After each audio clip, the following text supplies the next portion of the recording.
Աստվածաշնչյան ընթերցանություն ամեն առավոտ, մայիսի 3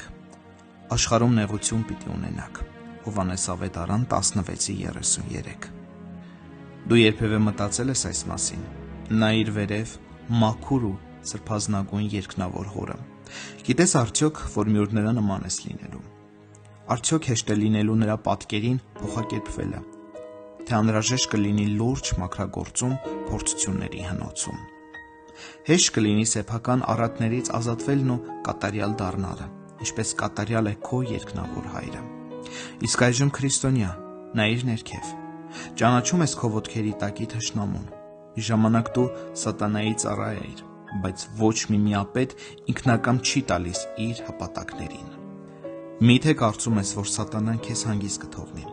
ընդհակառակը նա միշտ քո հակառակորդն է լինելու, քանի որ մռնչացող առյուծի պես պտտվում է ու փնտրում է, թե ում կուլ տա, այդ պատճառով ընկերս ներքև նայելով սպասիր փորձանքի, իսկ այժմ նայիր շուրջդ, որտեղ ես դու գտնվում, դու պանդուխտ և օտարական ես թշնամու հողում, այս աշխարհը քեզ համար ընկեր չէ, եթե աշխարհը քո ընկերը լիներ, դու Աստծո հետ ընկերության մեջ չէիր լինի, քանի որ ուզում է աշխարհի բարեկամը լինել, ինքն իրեն թշնամի է դարձնում Աստծուն, ուր էլ որ գնաս, ամենուր թշնամիների ես հանդիպելու, եթե քնել ես, ապա քնած ես մարտի դաշտում, եթե որևէ տեղ ես ուղևորվել, ճանապարհից սպասիր դարանակալության, ասում են մոծակներն ավելի հաճախ են կծում թափառականներին, քան տեղի բնակչությանը, այսպիսով փորձություններն ավելի ծանր կլինեն քեզ համար,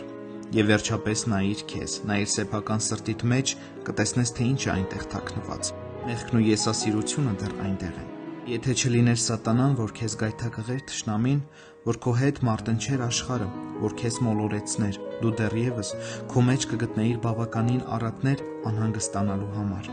քանի որ սիրտն ամեն բանից ավելի նենգավոր է, խիստ ու չար,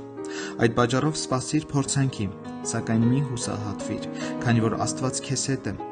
որ օգնի ու զորացնի քեզ, նա ասել է, նեղության մեջ նրա հետ եմ լինելու, ազատելու եմ ու պատվելու եմ նրան։